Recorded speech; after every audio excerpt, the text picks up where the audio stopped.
Hello everyone, नमस्कार। आज के इस वीडियो में मैं चर्चा करूंगी जेंडर इनइक्वालिटी इन स्कूल्स, विद्यालयों में लैंगिक असमानता। ये टॉपिक बीएड के पाठ्यक्रम में है, gender school and society paper के नाम से। इस पूरे कंटेंट को बेसिकली मैंने दो भागों में बांट दिया है। देखिए, पार्ट वन जो स्ट्रक्चर ऑफ नॉलेज क्या है। स्ट्रक्चर ऑफ नॉलेज से ही जेंडर इनइक्वालिटी जुड़ी हुई है और करिकुलम के डेवलपमेंट में हम किस तरीके से जेंडर इनइक्वालिटी को शामिल कर लेते हैं। और दूसरे भाग में समझेंगे छिपा पाठ्यक्रम यानी कि हिडन करिकुलम क्या है, और फिर जेंडर टेक्स्ट एंड कॉन्टेक्स्ट में किस तरीके से विभेद करता है, मैनेजमेंट ऑफ स्कूल कैसे विभेद करता है, और टीचर जेंडर इनइक्वालिटी को दूर करने के लिए एक एजेंट चेंज के लिए एजेंट के रूप में क्या रोल प्ले कर सकता है। तो सबसे पहले हम लोग आज पार्ट वन शुरू कर रहे हैं, gender inequality in the structure of knowledge. सबसे पहले दोस्तों ये समझने की जरूरत है कि नॉलेज स्ट्रक्चर क्या होता है। वास्तविकता में हम लोग बिल्कुल अनभिज्ञ होते हैं स्ट्रक्चर ऑफ नॉलेज, लेकिन हम जिस सोसाइटी में रहते हैं हम उसी सोसाइटी के नॉलेज स्ट्रक्चर के अकॉर्डिंग वर्क करते हैं, काम करते हैं। ये किसी भी संस्था का, ऑर्गेनाइजेशन का एक की कंसेप्ट होता है जिस पर ये पूरी संस्था, ऑर्गेनाइजेशन काम करता है। बेसिकली जो भी जैसे सोसाइटी है उसका नॉलेज स्ट्रक्चर है, उसी के अनुरूप सोसाइटी के जितने भी पार्ट है, चाहे फैमिली है, चाहे स्कूल है, चाहे और कोई ऑर्गेनाइजेशन है, सब उसी नॉलेज स्ट्रक्चर को अडॉप्ट करते हुए रहते हैं, वो उसे अडॉप्ट करते हैं एज सच। दूसरी बात, ये नॉलेज स्ट्रक्चर कोई एक दिन दो दिन में डेवलप की हुई कंसेप्ट नहीं होती है। ये वर्षों में, बहुत सारे वर्षों में विभिन्न तरीके के विकास के आधार पर धीरे धीरे ग्रेजुअली डेवलप होता है नॉलेज स्ट्रक्चर। तो नॉलेज स्ट्रक्चर डेवलप्स ग्रेजुअली। आगे बढ़ते हैं। अब सबसे पहले समझने की जरूरत है कि नॉलेज का होता क्या है, कितने टाइप की नॉलेज होती है। स्ट्रक्चर तक समझने के लिए हम देखते हैं टाइप ऑफ नॉलेज। बेसिकली हम 5 प्रकार की नॉलेज को आइडेंटिफाई कर सकते हैं। जैसे जो कोई तथ्य पर आधारित नॉलेज होती है तो फैक्चुअल नॉलेज है, जो कि बिल्कुल डायरेक्ट होती है, प्रत्यक्ष होती है, फैक्ट है। देन फैक्चुअल नॉलेज, उसी आधार पर जो कंसेप्ट्स डेवलप हो जाते हैं, on the basis of these facts some concepts are created, so the conceptual knowledge है। अगर किसी प्रक्रिया के चलने होने का पता चलता है किसी ज्ञान से कि कोई प्रक्रिया कैसे चलती है, then this is procedural knowledge या फिर प्रक्रियात्मक ज्ञान। और अगर ये इससे भी आगे की यानी कि मेटा कॉग्निशन, चिंतन मनन करके जो नॉलेज, जो ज्ञान प्राप्त होता है, जो इन्फ्रेंस निकलते हैं कंक्लूजन्स के माध्यम से, तो उसे हम मेटा कॉग्निशन नॉलेज या संज्ञानात्मक ज्ञान कहते हैं। और जिस नॉलेज के से किसी कौशल के बारे में पता चलता है, किसी स्किल के बारे में पता चलता है, तो उसको हम कौशल ज्ञान या स्किल नॉलेज कहते हैं। So basically knowledge is of 5 types. This is the detail of these 5 types of knowledge. ये जो नॉलेज स्ट्रक्चर है किसी भी सोसाइटी में कैसे डेवलप होता है, इसके लिए H.E. एरिक्सन का ये जो मॉडल है, इसे मैंने यहाँ पर इसका जहाँ से लिया गया है वो दिया है आपको, रिट्राइव जहाँ से किया गया है वो एड्रेस दिया है। यहाँ पर देखिए फैक्ट्स हैं, बहुत सारे फैक्ट्स जो हैं वो किसी टॉपिक के बारे में, जो बहुत सारे फैक्ट्स हैं वो उससे संबंधित कंसेप्ट को डेवलप करती हैं। और यही कंसेप्ट्स एक दो तीन चार कई सारी कंसेप्ट जब सिमिलर से डेवलप हो जाती हैं तो वो एक जनरलाइज्ड प्रिंसिपल को डेवलप करते हैं, और यही वो एक थ्योरी बन जाती है, वही नॉलेज स्ट्रक्चर के रूप में किसी भी ऑर्गेनाइजेशन में, समाज में वो एक रूप लेता जाता है। तो ये बेसिकली फैक्ट्स, फैक्ट्स से कंसेप्ट्स क्रिएट होते हैं, कंसेप्ट से जनरलाइजेशन होता है और थ्योरी और प्रिंसिपल्स डेवलप होते हैं। इसको आप इस तरीके से इस मॉडल में भी देख सकते हैं जो मैंने ये चार्ट में ड्रॉ किया है। देखिए इसको हम एरो के माध्यम से देख रहे हैं कि जनरलाइज्ड प्रिंसिपल तक पहुंचने के लिए the various facts are responsible for the development of concept. प्रत्यय का निर्माण फैक्ट, तथ्यों पर होगा, और इन प्रत्ययों से जो कंसेप्ट्स हैं उनसे जनरलाइज्ड प्रिंसिपल्स सामने आ जाएंगे। और इन्हीं जनरलाइज्ड प्रिंसिपल्स के बहुत सारे एक से जनरलाइज्ड प्रिंसिपल इकट्ठे होते जाते हैं, तो वही नॉलेज स्ट्रक्चर को रूप दे देते हैं। इस चार्ट में आप देख सकते हैं कि फीमेल से संबंधित जो फैक्ट्स हैं, उन्होंने किस तरीके से ऐसी कंसेप्ट्स डेवलप की, और वो कंसेप्ट जो है वो फीमेल को जनरलाइज्ड कर गई कि ये इनइक्वालिटी ऑफ वीकर हैं और इनइक्वल है। किस तरीके से, देखिए कुछ फैक्ट्स हैं, जैसे फीमेल बॉडी टेंडर है इन कंपैरिजन टू मेल। दूसरी बात, फीमेल चाइल्ड बर्थ की वजह से उनको घर पे रहना पड़ता है, they stay to at home to take care of children. तीसरी बात, एक एग्जाम्पल है कि घर के कामों में बहुत दक्ष होती हैं। एक जनरल सी बात है कि घर में काम करती हैं तो दक्ष भी हो जाती हैं, अगर मेल करते हैं तो वो भी दक्ष हो जाते हैं। लेकिन ये सारे फैक्ट्स मिलकर कुछ कंसेप्ट्स क्रिएट कर गए, डेवलप कर गए, बहुत लंबे समय में, लंबे कई वर्षों में ये कंसेप्ट डेवलप हो गए कि female are not able to study higher high intellectual जो सब्जेक्ट्स हैं वो पढ़ने के काबिल नहीं होती हैं, क्योंकि वो घर पर रहती हैं। And female are not able to take decision, तो फिर उनको इंडिपेंडेंट रहने का कोई हक ही नहीं है, वो independent, they must never be independent, क्योंकि उनको डिसीजन मेकिंग पावर उनके पास नहीं होती है। कुछ ऐसे ही कंसेप्ट्स और डेवलप होते चले गए, और इससे क्या जनरलाइज फैक्ट जो प्रिंसिपल वो सिद्ध हो गया, female are weaker in all aspects of life. So female weaker हैं, ये चीज कहीं और से नहीं है, बल्कि समाज ने ही अपने आप इस स्ट्रक्चर, इस नॉलेज स्ट्रक्चर को डेवलप कर लिया है अपने लिए, और ये दोनों के दिमाग में सेटल हो गई है। फीमेल के माइंड में भी सेटल है और मेल के माइंड में भी सेटल है, and they both are used to of all these things. Next देखते हैं, कंसेप्ट जेंडर इनइक्वालिटी की स्कूल की एजुकेशन में कहाँ कहाँ दिखाई देती है। अगर हम इन जनरल देखेंगे, और कहाँ कोई कोई डिफरेंस नहीं है, सबकी पढ़ाई हो रही है, सब बच्चे पढ़ रहे हैं, बट अगर ध्यान से देखें, जूम लेंस से देखें, तो आप देखेंगे, first of all, education is not essential for girls. किसी भी समय में गर्ल्स के लिए अलग से गुरुकुल की व्यवस्था होना, या गर्ल्स की एजुकेशन के लिए बहुत बाद में गर्ल्स के स्कूल बनते हैं, और स्कूल्स में भी अब तक भी सभी पेरेंट्स को ये नहीं लगता कि उनकी बच्चियों के लिए भी शिक्षा अनिवार्य है।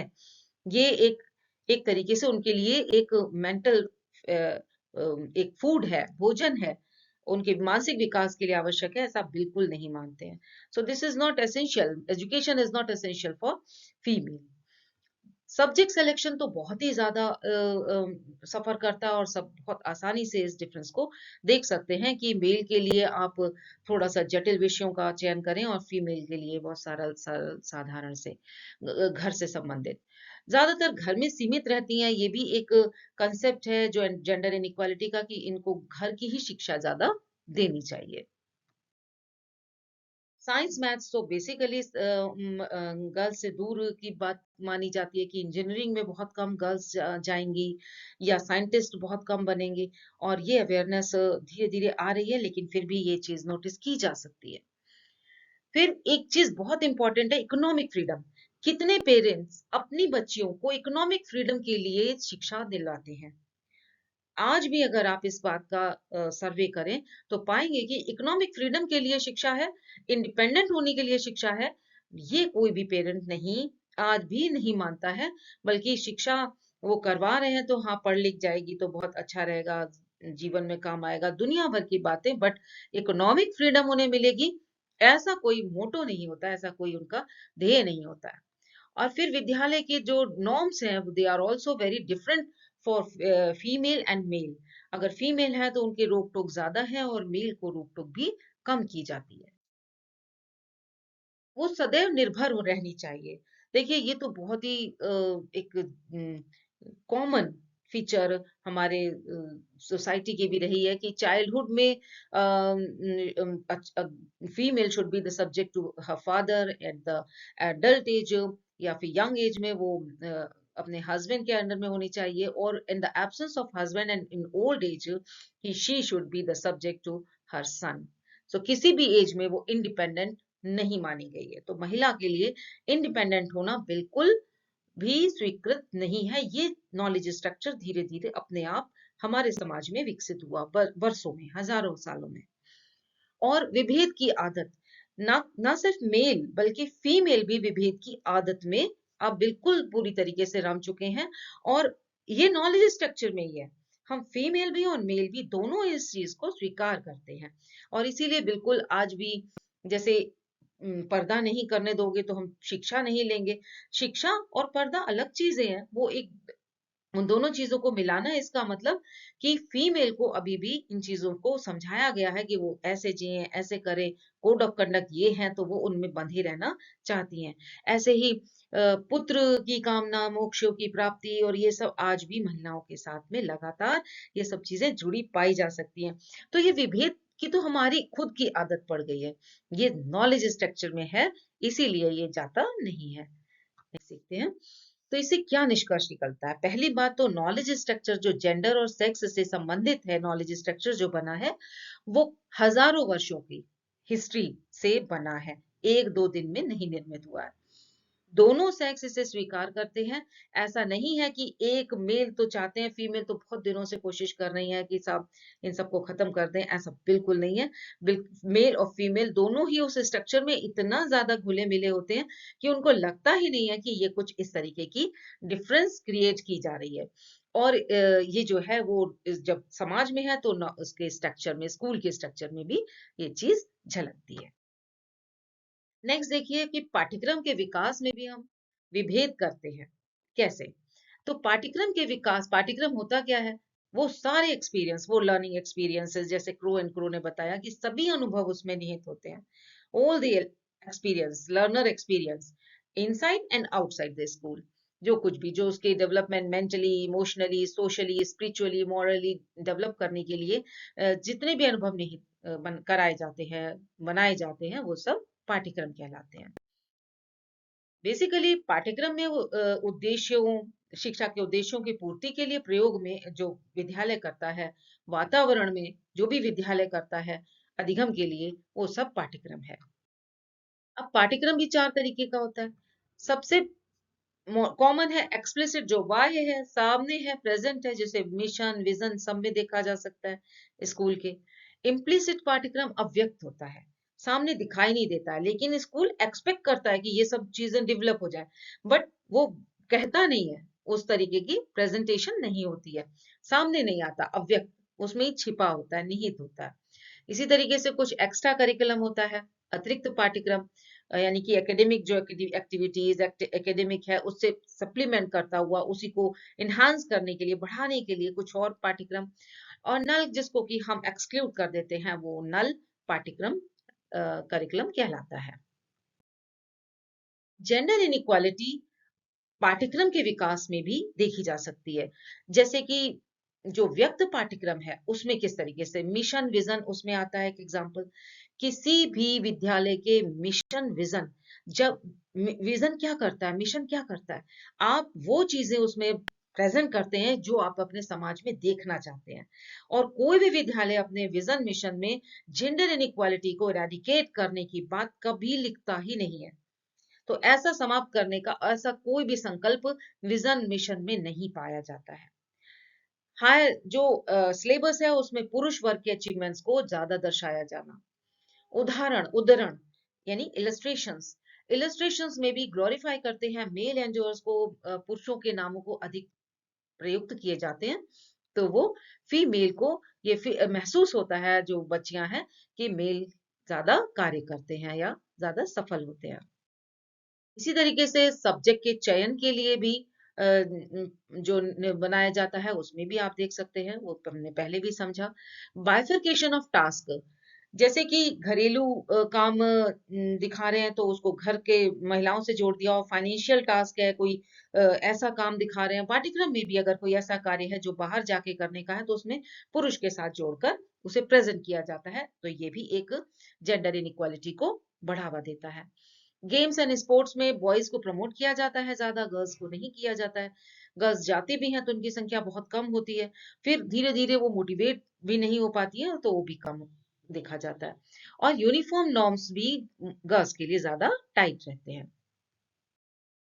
तो इस तरीके से जो एक्सप्लिसिट करिकुलम है, यानी कि व्यक्त पाठ्यक्रम, उसमें हमने देखा कि किस तरीके से जेंडर इनइक्वालिटी को मेंटेन किया जाता है और जेंडर इनइक्वालिटी हमारे स्कूलों में, समाज जैसे समाज में नॉलेज स्ट्रक्चर में जेंडर इनइक्वालिटी क्रिएट की, सिमिलर ही ऐसे ही ट्रांसफर हमारे स्कूलों में भी हो जाती है और हमें पता भी नहीं चलता है। तो इसके साथ ही ये वाला पार्ट यहीं पे समाप्त करती हूँ। Thank you for watching. Next part को जरूर देखिएगा जिसमें कि हम छिपा पाठ्यक्रम को समझेंगे। Thank you.